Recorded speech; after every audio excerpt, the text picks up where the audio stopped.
Bismillahirrahmanirrahim. Assalamualaikum warahmatullahi wabarakatuh. Waalaikumsalam warahmatullahi wabarakatuh. Alhamdulillah wahidil qahar. Allahumma salli wa sallim ala sayyidil mursalin sayyidina wa maulana Muhammad ala alihi wa sahbihi ajma'in. Amma ba'du. Pemirsa UIN TV, pada sore hari ini kita memulai rutinitas kita bermuzakarah, berdiskusi. Pada kesempatan kali ini kita kedatangan orang profesor. Alhamdulillah beliau ada kesempatan. Profesor Dr. dengan MSI yang akan kita bersama beliau berdiskusi, bermuzakarah sambil menunggu berbuka puasa. Adapun tema diskusi kita pada sore hari ini adalah disiplin waktu. Baik, Assalamualaikum Pak Prof. Waalaikumsalam warahmatullahi wabarakatuh. Bagaimana puasa hari ini? Ada yang berbeda nggak dengan puasa tahun lalu? Alhamdulillah masih sama dengan puasa yang tahun lalu, sehat-sehat selalu. Selama menjalankan ibadah puasa sampai detik ini, alhamdulillah lancar semua. Baik. Tema kita soal disiplin waktu. Kali ini tidak menjadi tema yang ini tema yang familiar tentu. Soal waktu di dalam Al-Quran pun kita sering mendengarkan. Tapi menurut Pak Prof, kira-kira apa sih bentuk waktu itu? Kan abstrak sekali waktu itu. Mendeskripsikan waktu itu seperti apa sih kira-kira? Oke, baik. Bismillahirrahmanirrahim. Assalamualaikum warahmatullahi wabarakatuh. Alhamdulillahirrabbilalamin. Wassalatu wassalamu ala asyrafil anbiya'i wal mursalin wa ala alihi wa sahbihi ajma'in. Amma ba'du. Shaimin, shaimat, pemirsa UIN TV yang berbahagia. Alhamdulillah sampai detik ini kita masih diberikan kesehatan oleh Allah Subhanahu wa taala sehingga bisa kita menjalankan ibadah puasa kita dengan sehat. Amin, semoga kita akan tetap sehat sampai selesai nanti waktu untuk berpuasa selama 30 hari ini. Terkait dengan pertanyaan tadi, apa sih makna waktu atau mungkin ibrah yang bisa kita ambil dari ibadah puasa ini terkait dengan pemanfaatan waktu? Saya perlu jelaskan begini, jadi puasa ini tidak hanya mendidik kita untuk menjadi orang yang peka secara sosial, tapi juga sebenarnya kita dididik untuk menjadi peka secara waktu. Nah, peka secara waktu atau mungkin bisa kita istilahkan kita menjadi orang yang disiplin untuk memanfaatkan waktu yang tersedia, terutama bagi kita yang ini bekerja maupun adik-adik kita yang kuliah. Nah, apa sebenarnya faedah yang bisa kita ambil dari rangkaian ibadah puasa kita yang 30 hari di bulan Ramadan ini? Nah, ini bisa kita ambil ibrah atau pelajaran yang bisa kita terapkan dalam aktivitas kita bekerja. Pertama ini dari rangkaian ibadah puasa yang kita jalankan ini. Pertama kita mulai dari niat ya. Jadi niat kita untuk berpuasa itu lillahi ta'ala. Mestinya juga kita bekerja atau menjalankan aktivitas kita itu juga harus berangkat dari niat lillahi ta'ala. Untuk beribadah, untuk untuk memberikan pelayanan-pelayanan kepada masyarakat. Yang kedua, kemudian dari rangkaian ibadah puasa itu kita disunatkan untuk misalnya itu makan sahur kan, makan sahur. Nah tentu ketika kita mau makan sahur kita kan tidak pingin ya terlambat makan sahur itu kan. Kenapa? Kalau kita misalnya makan sahur setelah waktu masuk untuk berpuasa itu tentu akan batal puasa kita. Mestinya itu juga kita akan bangun di dalam kita misalnya itu bekerja, bahwa kita di lingkungan bekerja itu punya waktu, kapan kita masuk, kapan kita waktu untuk pulang. Nah, gambaran tentang waktu makan sahur ini bisa kita ibaratkan dengan kita punya waktu untuk masuk bekerja. Nah, mestinya kalau makan sahur itu kita tidak mau terlambat, maka masuk bekerja juga begitu. Jangan mau terlambat, ya. Nah, ini yang perlu kita bangun. Jadi pelajaran-pelajaran yang sudah kita terima dari ibadah puasa itu bisa kita terapkan di dalam kita bekerja. Makanya jangan sampai misalnya seperti makan sahur tadi, kita tidak ingin terlambat, bekerja juga, masuk bekerja juga, mestinya itu jangan mau terlambat gitu kan. Yang kedua, setelah kita tadi masuk dalam waktu pelaksanaan ibadah puasa itu dari terbitnya fajar ya sampai nanti menjelang berbuka puasa, kan dianjurkan untuk melakukan hal-hal yang bermanfaat kan, supaya puasa kita itu tidak hanya lapar dan dahaga itu ya. Nah ini yang perlu kita bangun di dalam beribadah, bekerja itu. Jangan melakukan sesuatu yang tidak dibolehkan di dalam melaksanakan pekerjaan kita itu. Contohnya seperti apa? Misalnya itu ada barang-barang yang misalnya milik kantor kita, jangan sampai kita bawa-bawa menjadi barang pribadi gitu kan, karena itu juga tidak dibolehkan. Nah ini di dalam puasa juga begitu, jangan melakukan hal-hal yang bisa membatalkan pahala ibadah puasa kita itu. Jangan sampai misalnya seperti kam min shaim laisa lahu min syamihi ilal ju'i wal atas. Berapa banyak orang melakukan ibadah puasa itu, tapi yang dia dapatkan apa? Hanya lapar dan haus saja. Nah, itu ibaratnya jangan sampai melakukan pekerjaan tetapi mencampur adukkan antara misalnya pekerjaan barang-barang yang difasilitasi untuk melaksanakan pekerjaan itu kita gunakan untuk hal yang berbau seperti untuk kepentingan pribadi gitu. Ya, kira-kira begitu ya. Ini karena itu juga tidak berkah nanti pekerjaannya atau hasil dari pekerjaannya itu kalau misalnya itu tadi melakukan atau mengambil sesuatu yang bukan menjadi milik pribadi kita di dalam sebuah kantor tempat kita bekerja itu. Nah, itu antara lain. Kemudian berikutnya dari rangkaian ibadah puasa kita itu berbuka puasa kan. Nah, berbuka puasa tidak ada yang mau mendahului kan sebelum waktunya memang masuk berbuka puasa itu. Nah, itu juga ibaratnya di dalam kita bekerja.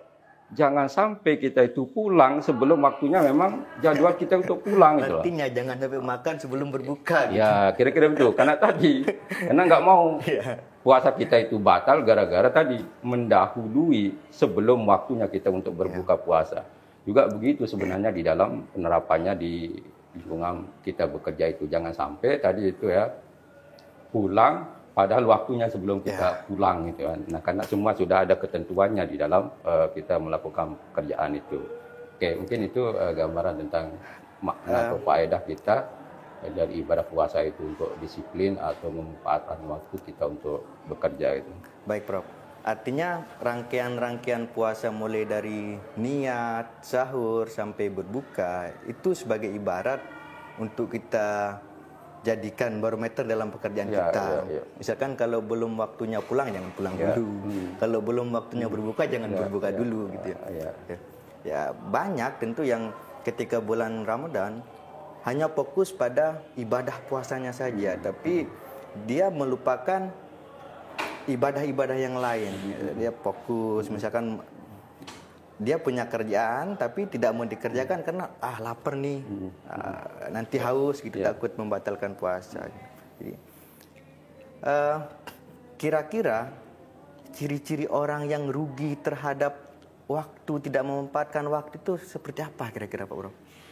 Ya, kalau kita bicara soal tadi rugi ya terhadap waktu yang kita tidak memanfaatkan dengan sebaik-baiknya itu banyak hal. Nah, saya lagi-lagi menghubungkannya itu dengan tadi bekerja itu. Ini misalnya banyak peluang-peluang yang mestinya itu kita bisa manfaatkan di lingkungan bekerja kita ya. Misalnya di lingkungan bekerja kita dididik untuk bersikap misalnya itu ada responsibility, ada accountability, ada transparansi. Nah, ini mestinya kita harus bangun di dalam kita bekerja. Karena tadi ya, karena itu bagian dari waktu yang kita manfaatkan sebaik-baiknya ya.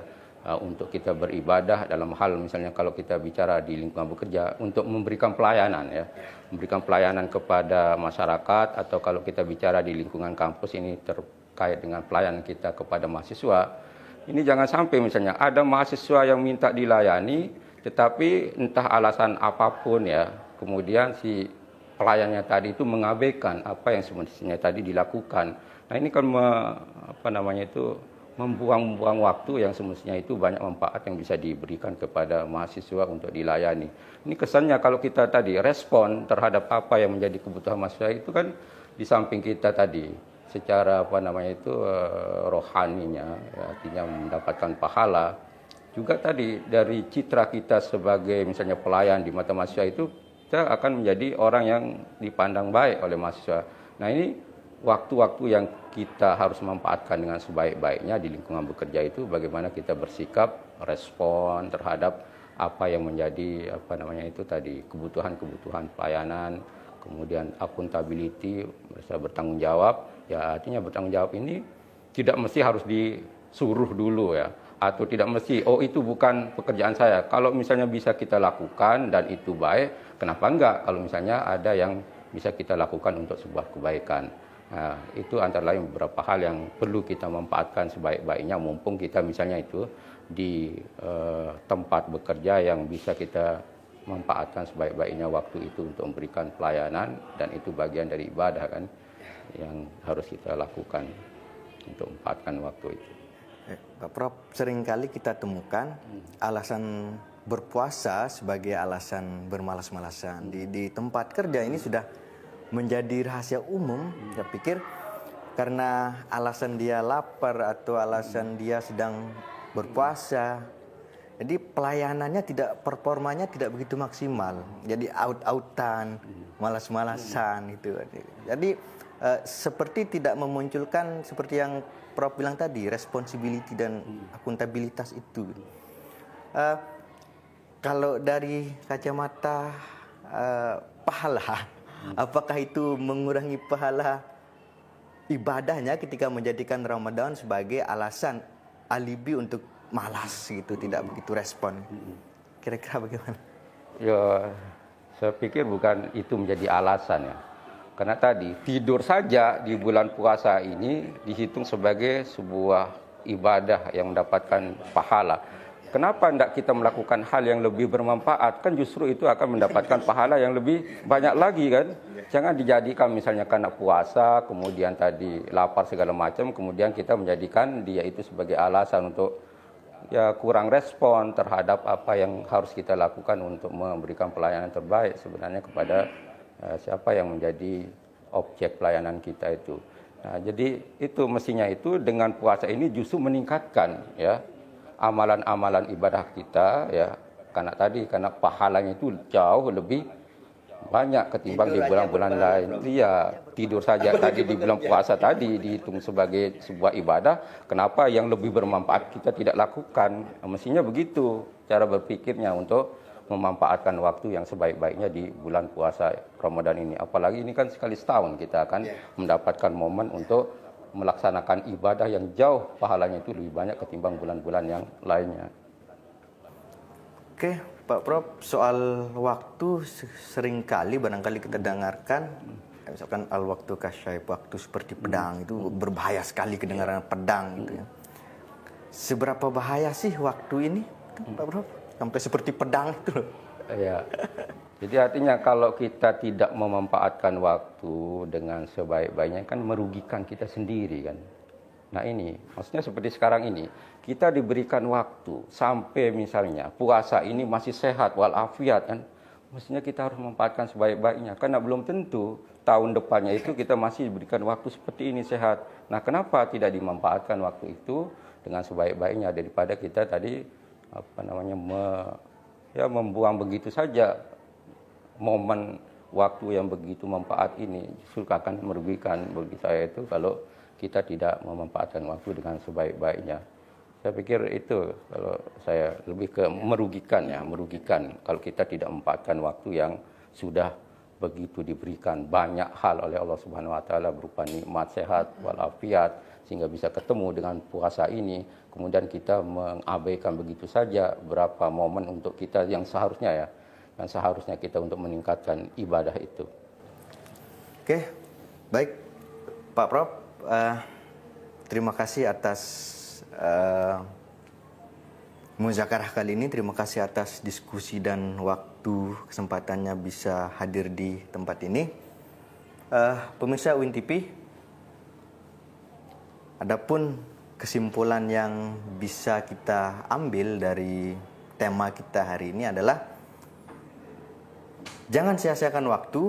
Ramadan bisa dijadikan sebagai momentum untuk meningkatkan performa pelayanan kita, jika itu kita sebagai pelayan publik, tidak dijadikan Ramadan sebagai momen untuk bermalas-malasan, tidak dijadikan sebagai momen untuk tidak begitu semangat untuk melayani siapapun itu sebagai objek pelayanan kita, karena Ramadan sungguhnya menjadi penyemangat bagi kita tentunya. Baik, terima kasih Pak Prof atas sama-sama waktunya. Sip. Pemirsa UIN TV, kita tutup acara kita dengan sama-sama melapaskan alhamdulillah. Alhamdulillah. Assalamualaikum warahmatullahi wabarakatuh.